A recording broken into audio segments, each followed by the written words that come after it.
I always tell people it's about freedom. Like, time is money. You hear time is money, but you don't really hear the backwards. Money is time.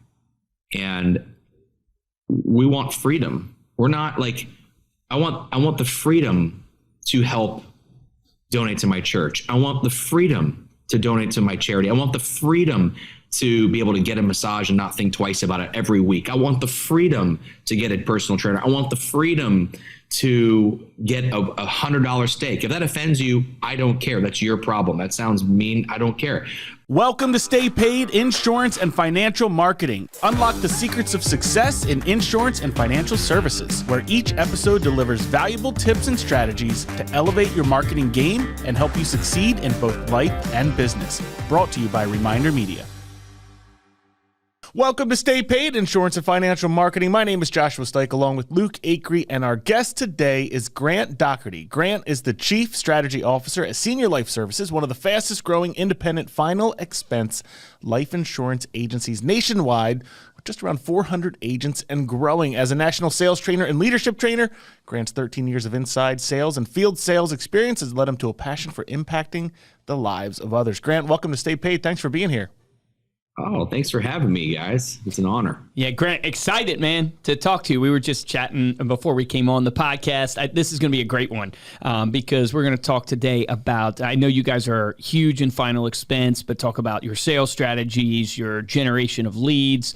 I would love to hear a little bit about your thought process around, hey, you're going after final expense, and to dive right in, like, how do you guys think about generating leads? You're unique because maybe you don't offer as much comp-wise, but you're giving people free leads in your agency, which is pretty impressive. So how do you guys think about lead generation and how you go about that? Do you partner with third parties? Do you try to do it internal? Can you walk us through a little bit of that? Yeah. Thanks again for having me, guys. So with leads, it's one thing that kind of sets us apart. There's a couple things, we'll probably get into a few of them, but what sets SLS apart in the final expense life niche market tier. And leads is definitely one of them. And a lot of people they'll they get you in a higher contract, but you're gonna be in the red each week, which gives a lot of people anxiety these days of knowing you're at the front. Anywhere from usually typically it's over $1,000 a week if you want to be a producer, a decent producer. 1,000, 1,500, even 2,000 a week. Some people say they're spending more. Some people are saying it's not that much, but it's usually about $1,000 a week at least to be profitable. And for us, we are proponents of saying, hey, we truly are agent first agency. And we invest a lot. See, we see the leads as an investment in the agents. So we're big on training. We don't throw stuff against the wall and see what sticks as far as hiring people. We want to hire the right people who are willing to obviously do the work and get to where they want to be. And so our lead situation is pretty unique because we do have a few overseas call centers, third party. You were mentioning third party. Nice. We do buy data. We do, they're in different time zones, we'll just say, and they are calling, and we have what we call telemarketing A leads, which are direct, like very specific, and hey, it's literally like as hot it can get, but as hot as it can get. We buy the data, they are calling, their screen data, hashed against, demographic of age and income in the areas that we're working. And they're calling to qualify, like the overseas call centers are calling to qualify this person? Yeah. Oh, that's sick. And we also have a call queue to where if agents that have a certain amount of activity, have to meet an activity requirement, they are now qualified to be in the call queue, the live transfer call queue. And these people have people on the line that have opted in, and they transfer them to a live agent in our call center. Gotcha. And of the states that we are targeting. Well, how do you generate, when you're saying you buy data, are you going to like not discovery data, but like exact data or Experian and just going, give me the phone book in essence of people that match this demographic, this level of income, and then you just send it to them and they cold call those people? Or you, Pretty much. Okay. I mean, it's a level of I don't like to say cold call, but it's people in the areas we're working of the demographic of age and income, and it's kind of like, that's not on our end. That's not what we're doing. That's what they're doing, right? And so, what is people? It's kind of like, we're helping a lot of people in your area. Is this something that you might be interested in? And if it is, they take down some information, basic stuff, and they your name and how much you potentially want, and they take down, who might even be a primary beneficiary. And we always do like a security question. And it's like, what's your favorite color? Blue. Or what's your favorite food? Spaghetti. And it's just something that makes them feel secure. And then they'll transfer that over to a live agent, or if there's no live agent available, they take it as a lead. And it's basically we have that lead tomorrow, probably gets called the next day. So That's one form of a lead that we have. And that's one of our things that we do. We do generate obviously leads on Facebook. We have targeted ads on Facebook and Instagram, TikTok, stuff like that. What are you guys finding, if you're open to sharing, like what like an average cost of lead is on Facebook that you're generating? Like where are we at, Josh? What we're seeing Facebook wise for the final expense? Yeah, well, for insurance across like our insurance, 10 to 30. I mean, $10 to $30, 25. Yeah. Yeah. It depends on, it's like how fine tuned you want to move that needle, right? Mm-hmm. Agreed. And so we have different campaigns that no one's perfect. Like we don't know in certain demographics of people, certain language will be better, or how specific do you want to be? And it's like, a lot of them are just like, are you tired of the same old stuff, this and that, when you want to step into an industry where that's booming, that, you can be your own boss and earn six figures with training. Are you tired of not being supported? Here you have support, so we can pick a category and target, something very specific, and we'll say what's going to grab, like you said, 10 to 30 is pretty accurate. We've had some closer to 30 and we've had some $8, we've had.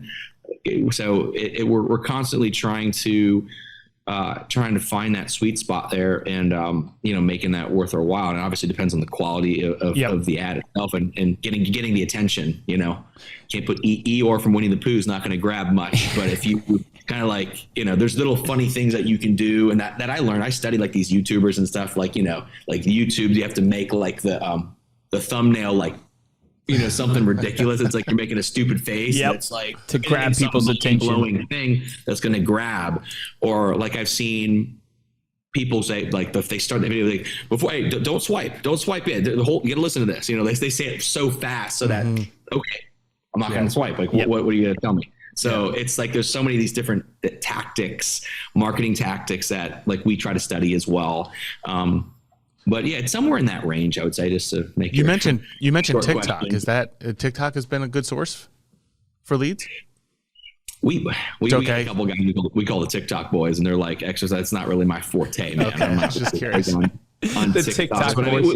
You do get stuff, and so we figure out what's worth filming and what's worth marketing, and so like we create lots of like sizzle reel, and we call it sizzle reel, like stuff that's like it's going to be attractive to someone who might want to get into the industry, or someone that might see SLS as a prospect, from a recruiting standpoint. I got you. 100%. Yeah. 100%. Okay.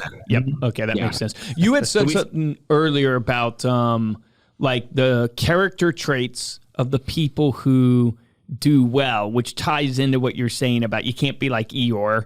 Right. And you've got to, like there's certain hooks, there's certain things you can do for certain avenues. What have you found to be the character traits of a good producer within sales and insurance?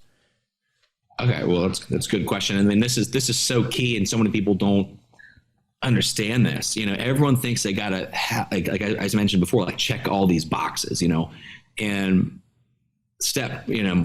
my buddy, and he's big in the industry, Cody Askins, who's good. He's a good personal friend of mine. Yeah. He always talks about like, dude, half the battle is just showing up. Like in this day, and it sounds ridiculous that we got to say people are going to show up to work. I mean, but actually show up to go to work, like show up and be like, today's gonna be a good day. Like it's like, I'm going to make it happen today. A good day is not going to fall in my lap. Like, I have to go be proactive and go do it. Someone who's going to put in the work and show up every day. That is number one. You have to have someone who's going to work. Like, work ethic and drive are important in somebody. But people that don't have any clarity of what they want, there's no vision for their life, or there's no vision for what they want to make, they never thought about it. It's like, no wonder that person gets burnout, because that doesn't come to fruition because there's no mental picture of what they want. And so I think if you're saying, look, the person that's like, I'm going for 6 figures, I'm showing up every day, I want to, that person is number one. That's number one. First and foremost is a work ethic and a drive, and someone that's going to be there. Yes. Personality obviously helps, like, you don't have to have gone aside. Like, a lot of times I want the inexperienced person. I don't want the person who's, I've been in the industry 20 years, young buck. Like, I probably know more than you. It's like, they have all that baggage. Oh my God, so much. And it's hard to block that out.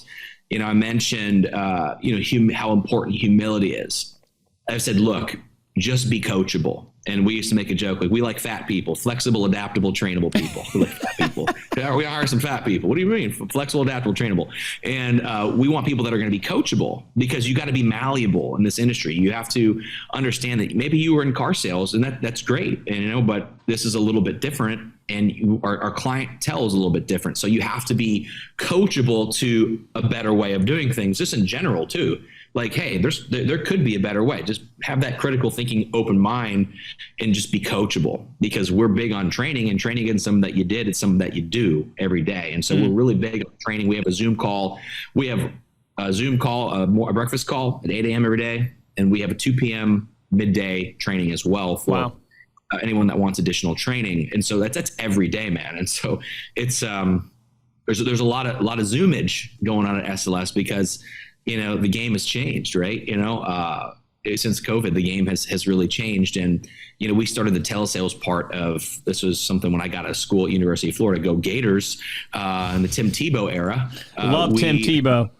Oh, that's my boy, man. Yeah. No. Do you know him? If you know him, please introduce me if you know him. It's funny. I have a friend who represents him, and so I was in a group chat with him not too long ago. Dude, he is he's my hero. Dude, that guy's amazing. Like, if I could interview Tim Tebow, once I get the link, we were joking around about playing golf together. I'm like, okay, that'll be good. Yeah.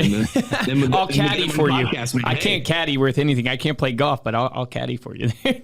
Man, that's all it takes. But anyway, so when I got done with school, I started. Me and he's actually my fraternity brother, but he's awesome. He's my best friend, and now he's another part of the executive team. Who's our chief operations officer, is just James Whitley. So me and him co-started telesales like 14 years ago. 2000 technically it was 2009. It's coming up on 15 years. It's crazy, just in telesales. It's wild.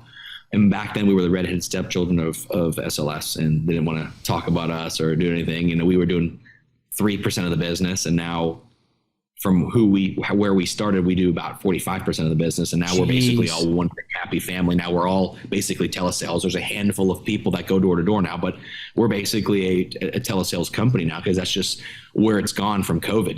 It forced us into the future 6-7 years. It just pushed us into the future. Are you closing people just over the phone or through Zoom? Like, you're getting them on Zooms, like these older people? No, over the phone. Over the phone. Okay. Zoom is for our agents. It's kind of I figured it was agents. Call. Okay. And we'll do like opportunity meetings and things like that on Zooms. But we with our clients, a lot of our clients are low to middle income seniors, and that's what I figured. They're not great on Zoom. We'll just put it that way. The majority. We use a pretty useful CRM that allows us it's kind of point and click. We got our call script that's like right on the computer. Number comes up, incoming calls come through. I mean, it's really awesome. How many dials do you recommend your people make a day? Well, ideally it's 10. You call 10 numbers and you get 10 people on the phone. So it really does depend. Some day you'll have 200, and other days you'll have 50. I mean, the low. Yeah, it's similar in our call center. It's either like, we say 5 hours of talk time. So talk time activity 5 hours in a day is really a complete work day. Okay. Obviously that can be more than that, but the best thing, if you don't hit that, it's like, then you better have at least 200 dials essentially. Dude, like, that's so funny because we're totally different industry, right? We're selling marketing to insurance agents and real estate agents, a bunch of different industries, but our minimum requirements are your minimum phone time has to be 4 hours or 200 dials. Or 3 sales. So it's weird how we ended up totally different industries, but we're in the call center. We're over, right? Telesales, been doing it a long time. We ended up around the same, where a lot of our people will be 4.5, 5 hours. That's a good day. Sometimes you have 6 hours. Sometimes you have 300 dials, right? Because nobody's answering. But that's interesting. So I think that's the reason why I pointed out is I think everybody listening to this, if you're wondering what you should be doing, like you should put that as a benchmark for yourself. 4 to 5 hours a day of talk time or 200 dials. 100%. And it's so funny how similar that is. And honestly, our sort of metric used to be 4 hours. And then my dad was like, it needs to be 5 hours. And I like your dad, because here's the thing. When you, a lot of times we always call it shoot for the stars. And if you fall a little bit short, you land on the moon. Like it's okay. So always overshoot the goal. Like, if you have a goal, if the goal is let's say the goal is 4 hours, just say 5 hours. And if they fall short, it's like, you know, to tell them that, like, hey, it's okay. Like we just said 5, so you'd hit 4. It's so funny to me because it's such a mental thing. And it's just like, you just overshoot the goal, to say more.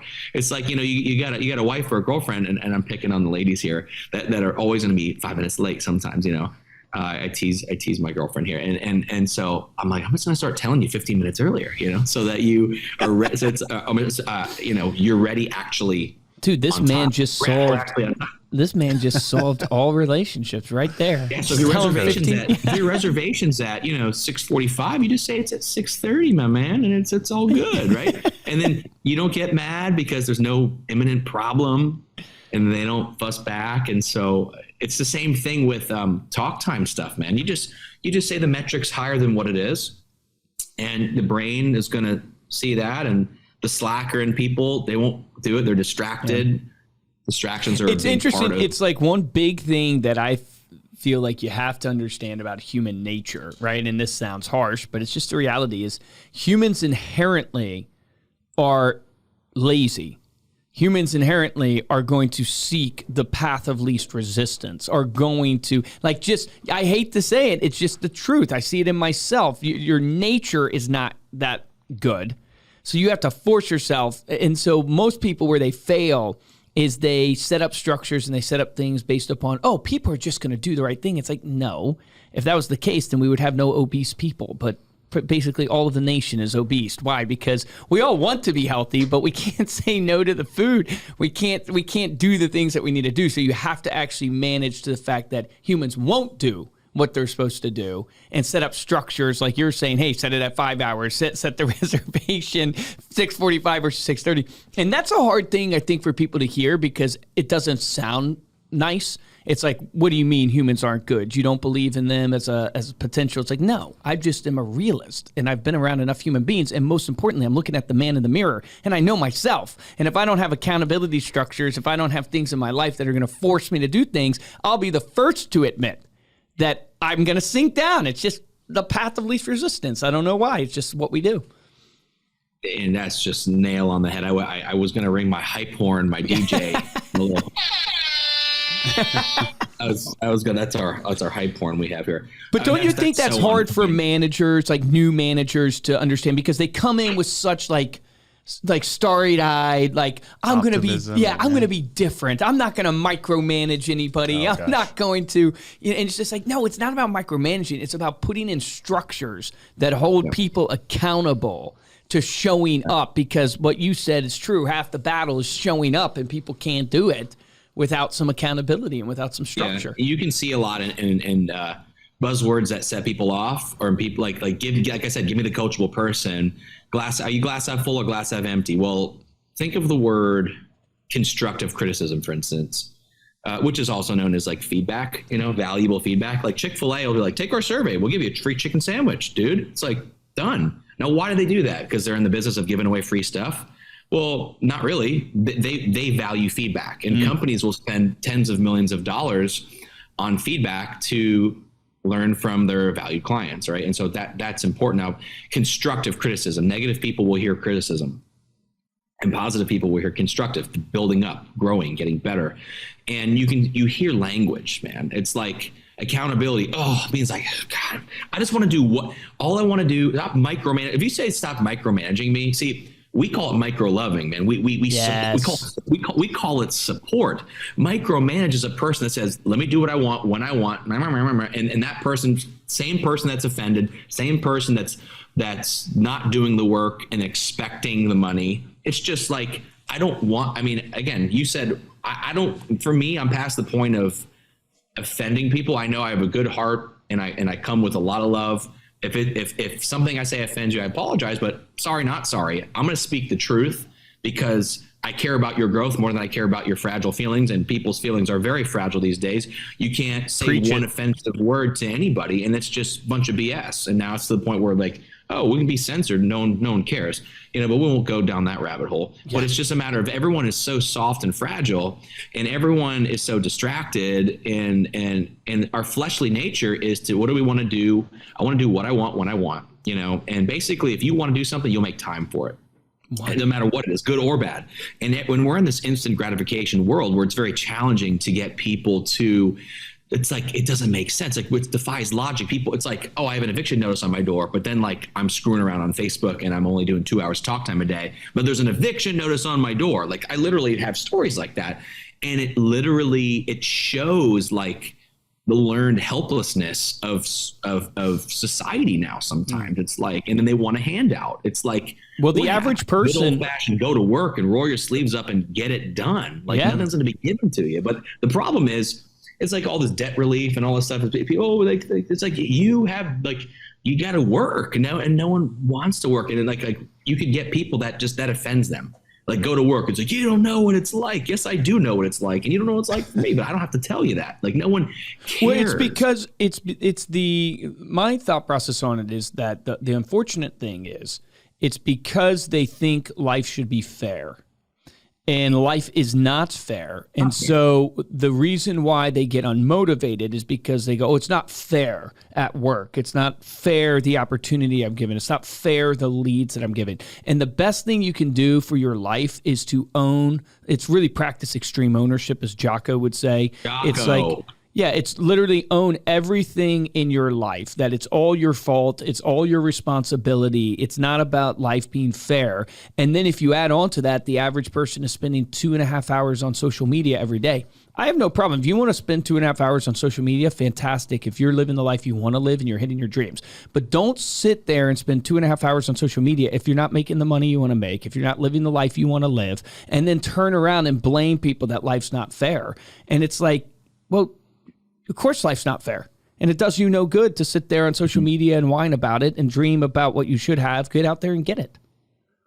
I'll tell you what, man. Yeah, you're pretty spot on with all this stuff. I mean, it's just those people, it's like, it's funny how like gravitates towards like, they say. Like, those people, they roll in packs. And the negative people, they're the drainers or the haters. They're the, a hater is just someone who gave up on their dreams, someone that's not willing to do the work, not willing to take ownership and do these things and take responsibility. So the only thing they can do is try to drag others down and hate from a distance. Yeah, because it gives them an excuse. Because here's the thing: if you're a winner, you want to see others win, yes or no? Yeah. You want to see winners like celebrating winning.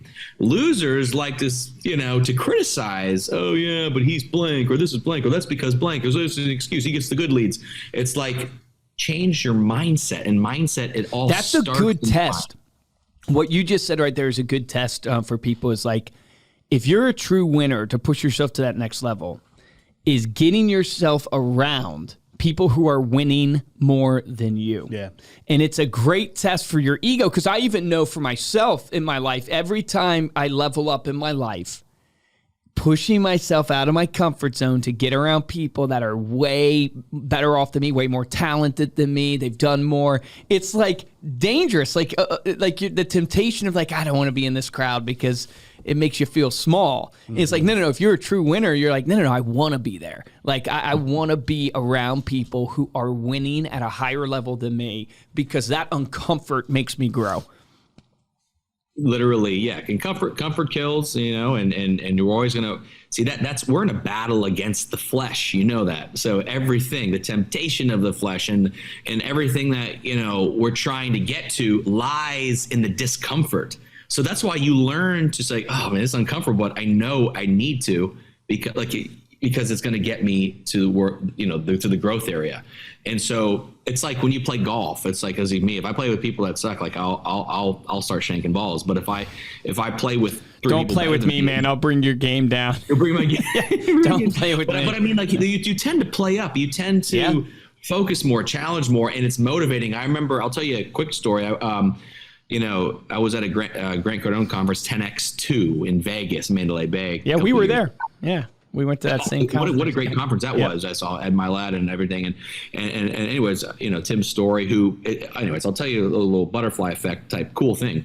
So there's a speaker there, Michael Burt, Coach Burt. Yep. And I actually joined his coaching program because I just knew it was like, the funny thing was like, I was looking for, like, it was a time in my life. This was, a while ago. And I was just like, I need a turning point. I need And he was special, man. That talk he gave at 10X there in Mandalay Bay, that was impressive. It was a tearjerker. It was good. And so, but anyway, so I was like, I needed somebody that's gone through a bad breakup. And, I was just like, I was in I needed that, and I almost didn't go. I went, listened to the speech. I was like, I played during the lunch break. I played blackjack, won $500 exactly, right? So I had $500 in cash in my pocket. And he was like, a promotion for this coaching program, $500 for the next 6 months. Dude, it was serendipitous. And so I'm like, okay, I got $500. I ran over there, did that, joined the coaching program. And from that, obviously, surrounded by a bunch of winners, going on some retreats. I went on a retreat with Brad Lee when I went on his podcast, and Bradley's my buddy now, and and that guy's a beast. He's really blown up. Brad's doing good, and Tim Story, another great guy, one of the other bets. I loved Coach Burt's speech. Tim Story, brought the house down. He's unbelievable. He's a former, he's like a preacher, so he's got that going on. And then Ed Milet was phenomenal. But so I got to meet and spend time with Bradley and pick his brain, which was awesome. Go on dropping bombs. That was so cool. Then this is all from going to 10X and investing in myself, and then getting a business coach, and then proximity to power, right? Which was Brad Lee, then Tim Story, then Judge Graham and Matt Monero, a couple other guys. That opened me to the world, like a deeper, just going deeper, right? Yep. And just, I'm like, oh, I'm doing good. I'm making a couple $100K, Yep. And at the time, and now it's like they're like, they think, who here's making $400,000? All his hands go up. I'm like, what? $500,000? Who's here's making $1 million? I'm like, what is going on here? You guys are liars. But I think most of them are probably telling the truth. And so it's like, dude, I gotta stop thinking small and playing small. I have to do more. And so that's when I really started investing in myself more, reading more, just high value. Like, I learned about like Coach Burt would always talk about high value activity, low value activity. It could be, watching Netflix, but it's entertaining, but it doesn't bring value. Like, what's making high value activities, like making money, networking, making money making activities, self-improvement, family time is high value. There's stuff that brings value to your life. And I think there's too much low value activity going on, too much distraction, people probably, take Adderall, too much stuff like that. I mean, there's just so much that destroys the psyche. There's so much that destroys, it just stops momentum. There's people that don't have momentum. It's just there's all this distractions and toys and lights and, shiny lights and all kinds of stuff in society now. And I think people, like, there's not enough tickling of the dopamine, so to speak, with simple things. And I think we need to get back to, as a society, just like more simple stuff. Like, you know what I mean? Like, simplify your life. Find out what the most important thing and let your time go there. The problem is you can ask people their priorities and what's important, and people won't, their time, they don't even know, doesn't go to those things. They don't 100%. Go to those things. Yeah. They don't live life intentionally. Like, very few people live life intentionally. It's I have 2 young kids now. One is almost 3, my daughter, and then the other is 8 months, Will. And I think to myself, it's like, one of the things I want to make sure that I give them is the surrounding and environment. Like that one decision that you made to go to 10X changed the trajectory of your life, to get around people, to think bigger, to open up your mind to more things. And it's just like, I want to make sure, like as a parent, that I give them the opportunity to literally go, no, there's more out there. You don't have to be compressed into the box that society puts you in, from where you're born to where you go to school, to going and getting the 4-year degree, to going to the job and working 9 to 5, whatever track, right, that society has for most people. It's like just giving your kid the ability to realize, no, you can think bigger. You can do more. There's people making $400,000 a year, and that's nothing. Meaning like that ability is such a gift. And that's why I think a lot of times when you think of like the Ivy League schools, or you think of like the rich kids, right? And you think of these things, it's not really that their parents had money that ultimately equates to a lot of these people doing well. It's that they're around bigger thinking. So because their parents had money, their view of what their lifestyle should be is bigger than the poor kid's lifestyle thinks it should be down at the bottom. And so it's like opening up people's minds to there's more for you. And this is just the base level. Because I know growing up, as a pastor's kid, the idea of going to Applebee's was like expensive to me. That was luxury. Yeah, that was luxury. Ours was Red Lobster. What I appreciate about that is, Red Lobster. It gives you an appreciation for life, right? It gives you appreciation for value and stuff. But my thinking was so limited. And it's like what Grant Cardone says, and most people don't like hearing this. It's like, to be able to spend $500 at a dinner or $1,000 at a dinner, people would be like, that's insane. That's wasteful. It's like, no. You have an income problem.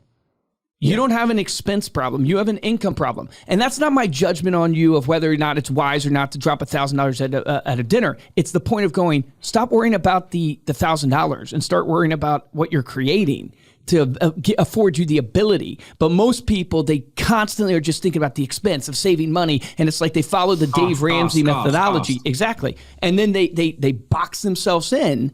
And I think Dave Ramsey is awesome for helping people maybe get out of debt, but he thinks very small when it comes to like growth wise, not for himself, but for the people that he's coaching.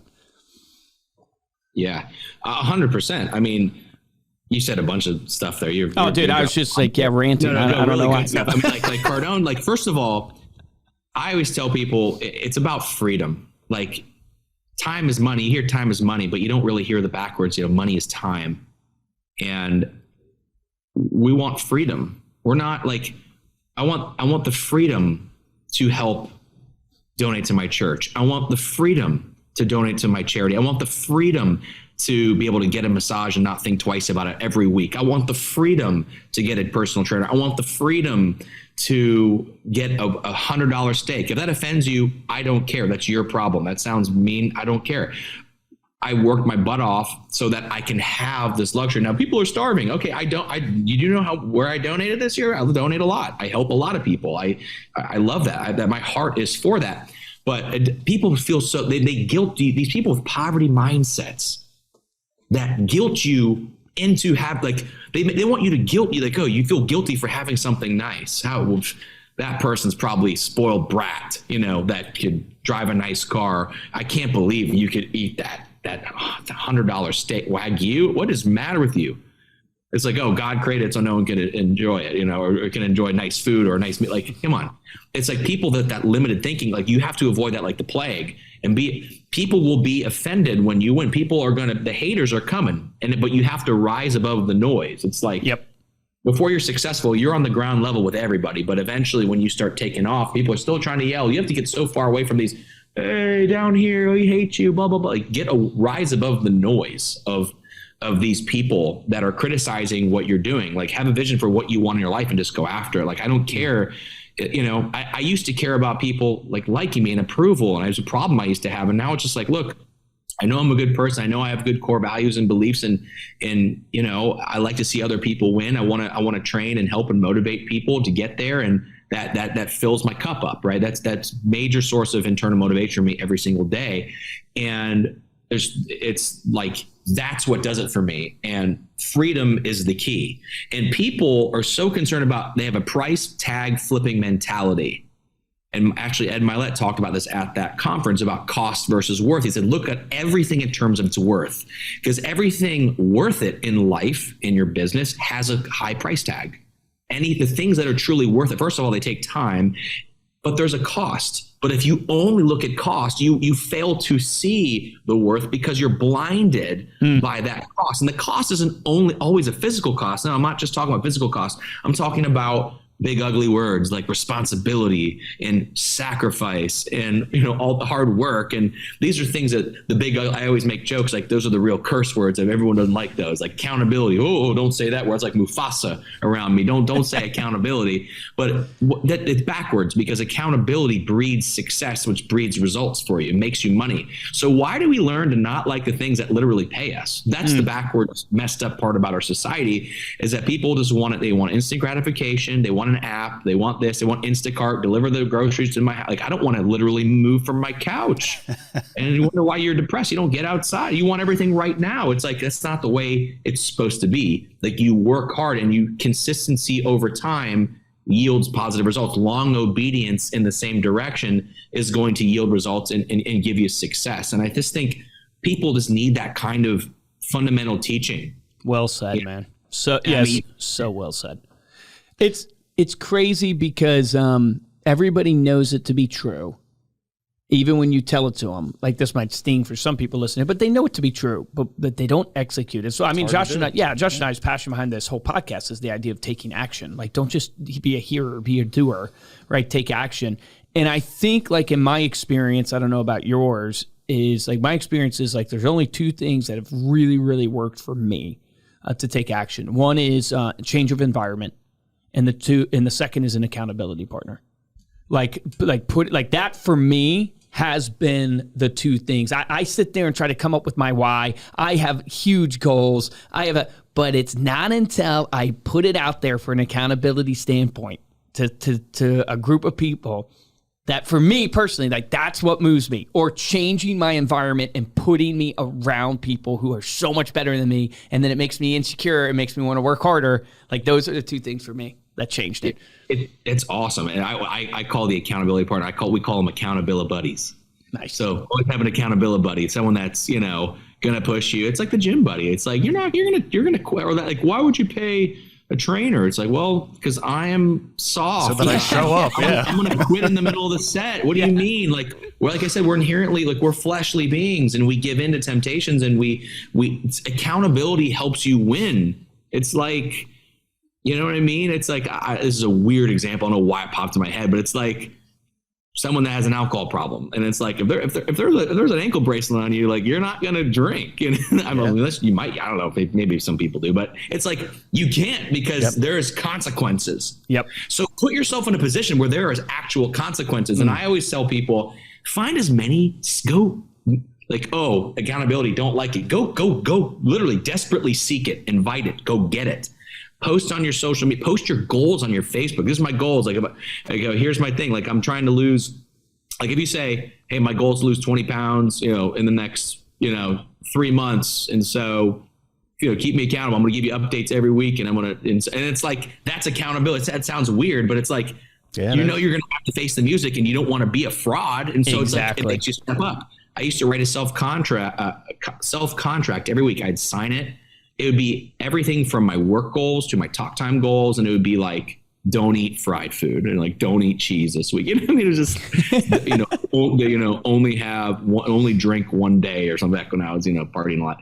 It was, and I would sign it and date it, and I would hang it up in my cubicle where I used to work. And I would write this, and I looked forward to it because I actually, like, did it, and because cool. There's accountability. You're so accountable. And like, I told my agents, like, have a one-on-one accountability meeting with me. I'll go over your reports. I'll let you know we'll go over, like, your check. Are you making the money you want? And do this, and we'll do some training. But every week when I have these people that come in, they talk to me, they know, oh crap, he's going to see my talk time. Like, oh, he's going to see, we're going to go over the real stuff. And so I can't slack off. Right. Which is what people actually need. But people are so concerned with what makes them feel good. Yes. And those are the differences. It's like, I love the person who's just be like, well, give yourself, put skin in the game, and don't be scared to do it. Don't let fear run your life anymore. Go do it. And like you said, take action. Keep looking at that. Take action. Well said. Go be a doer. Go and don't say things and not do it. One of the worst things you could do, it completely shatters your confidence when you say you're going to do something and then don't do it. And then eventually the floodgates open and you become used to it. And then you're just a fraud and a liar. Yeah, it changes your character. It ultimately changes the character of who you are as a human being. Yeah, it's so well said, man. 100%. And it's just that stuff can crush you. And I always tell people, you got to learn to hate wasted time, because we're in an age of distraction, right? We're in an age of like, just think like the phone is such a distraction. 30 minutes later, TikTok, you're like, what the heck happened those 30 minutes? Man, if I talk about like, Oreo cookies, I'll get a freaking targeted ad on my phone. I'm like thinking about Oreo cookie. I'm like, dude, this is bad. Like, you need to. I used to lock. I do want an Oreo cookie right now. Give me the Motorola Razr. Give me the flip phone back, man. These smartphones, they're just getting too smart. They're listening to me and stuff. And so I'm like, okay, man, I don't need. It's such a there's games. There's all kinds of really fun games to play, apps. I mean, just distracting you from the money making activities you need to make progress and feel good about yourself. So you got to learn to hate wasted time. Learn to be productive. Like, I don't like to use the word addicted, but if you're going to be addicted to something, get addicted to working out, get addicted to eating your health, get addicted to, being a good person, get addicted to talk time and money making activities, get addicted to helping people. Like, there's plenty of good stuff to be quote unquote addicted to or obsessed with or neurotic about. Make them healthy. It's like atomic habits. It's like, you know what I mean? It's like the little things that make the big difference, but it's all about plugging into a system that works, that brings results. And I always say success is like a wave. Like, that's like you're paddling on the boogie board to get the wave at the beach. And it's like, once you get on that wave, you can keep riding that wave. Like, it's easy. Once the hard part's paddling out to it, but once you get to the wave, it's easy to sustain. Just, hey, I'm riding the wave. Ride the wave of success, build momentum, and don't be your own worst enemy. Keep the momentum. And so many people, they stop momentum. So that's why we do the accountability meetings with all our with the agents. I don't make anyone do it. I say, look, this is going to make you a hell of a lot more money. And I'm giving you my time. I give people, anyone, if they want it once a week, a 15-minute time slot, whether it's on Zoom or in person, if they're in the office here.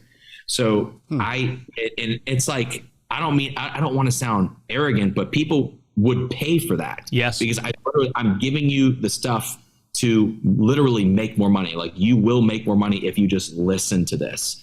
And, just listen. People simply, some will, some won't. So what?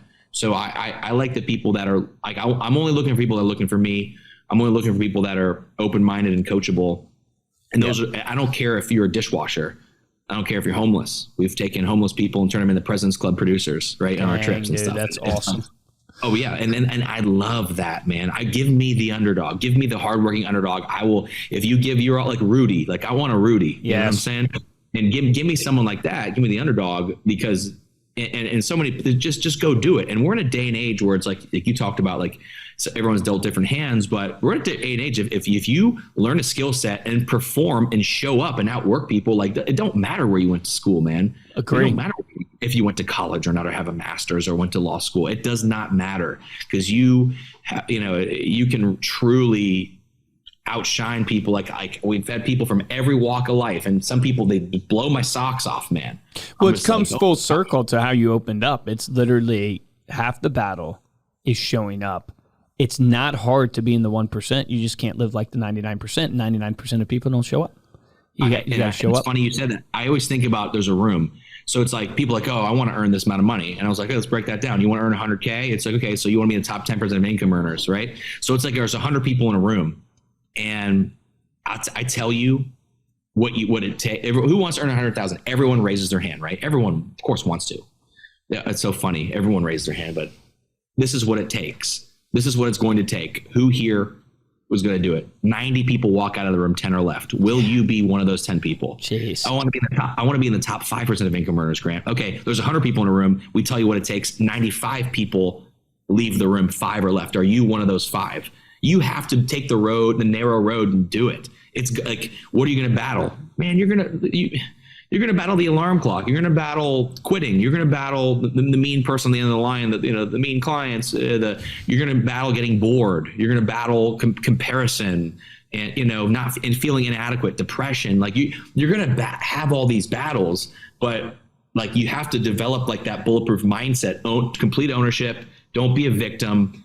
Just step into it and just be a winner. Like just go be a winner. Like go win today. How do you do it? You break the stuff down practically. How do I get 5 hours? I'll tell you how to get 5 hours. Do 2.5 hours by 1 o'clock.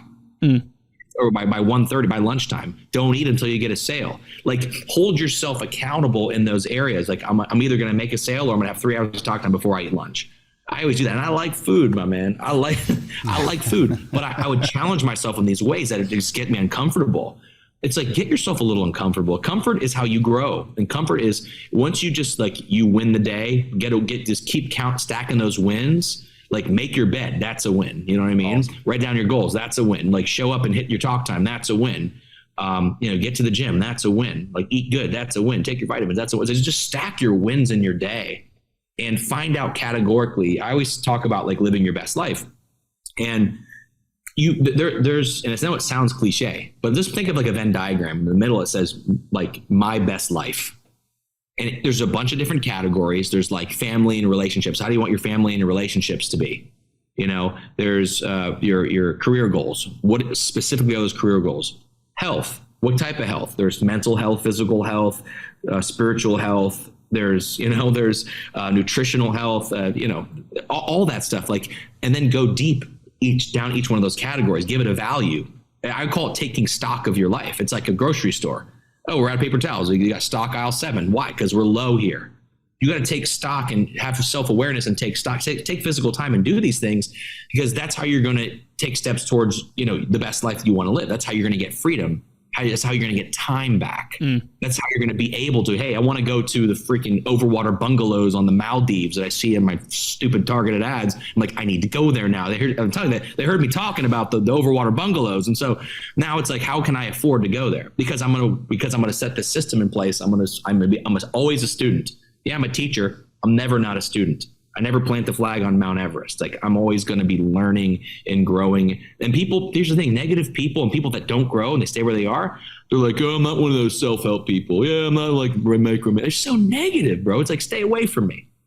Please, I'm going to love you from a distance. I love you, but I'm going to have to love you from a distance because that stuff's going to stick to me if I'm around that stuff, And it's tough when it's your family, but sometimes it is. Sometimes it is. Someone listening had to hear that because it's someone in your family that's like, oh, how do you just love them from a distance? Like, and if they can't respect, like, look, these are my core values. This is what I believe in. This is important to me. These are my goals and dreams. And I'm stepping into that. And I feel like I'm not being supported. If someone loves you truly, they're going to support that 100%. Mm-hmm. And all you have to do is communicate that. If someone doesn't support that, you need time apart. That's just my opinion. Yeah, Grant, we could go on all day talking about this stuff. This is great stuff. Thank you so much for coming on. Run through a wall. I'm ready. What's wrong? I'm ready to go. Yeah. Before we do close out, though, let people know how they can connect with you and learn more about SLS. Yeah, no, absolutely. I mean, yeah. Sorry, I kind of see the tiger gets out of the cage sometimes. Though. I love it. I wasn't trying to hijack the podcast. So I just when I talk, here's the thing. I talk about that stuff and I get excited, because that's amazing, man. It's in me.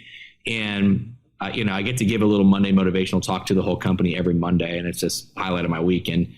But yeah, I mean, obviously you can reach out to me on Instagram. It's just my name, Grant Dougherty, GrantDougherty, at Grant Dougherty here on Instagram, on SLS. If you're looking for an opportunity, look to work with some cool people, to write your own paycheck, to not be just punching the clock all the time. But if you want to get into this world of entrepreneurship, if you are coachable and you're hardworking, we'd love to talk. I'd love to work with you, partner up with you, and wherever you are, we're able to support.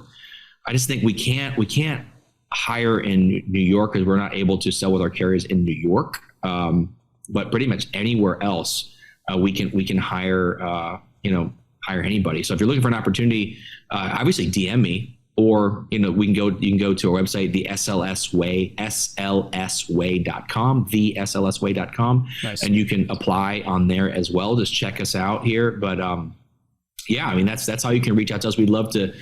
I'd love to chat with you, or if you're ever looking to motivate your staff or your clients, I'm your guy, whether it's on Zoom or flying out there. I love speaking engagements as well. So That's all, Sam.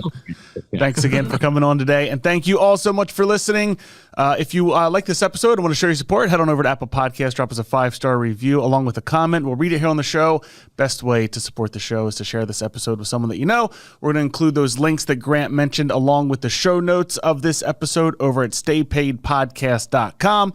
And if you want to get hold of me or Luke, you can email us at podcast@remindermedia.com. And of course, you can follow us on Instagram. We're at Stay Paid Podcast. For this episode of Stay Paid, I'm Joshua Stike. Guys, I'm Luke Acree. Grant, thank you so much, man. If you guys aren't motivated, we'll keep in touch. Yeah, it's going to be, guys, apply what Grant is saying. My action item for you is really simple, is go out there and get yourself an accountability partner that can hold you accountable. Make your goals vocal to somebody that they can actually hold you accountable. And remember, the difference between top producers and mediocre producers in every single business is top producers take action. So don't just sit here and listen to this great talk. And he gave you literally all the principles and all the tools. Actually apply it. Take action on that today.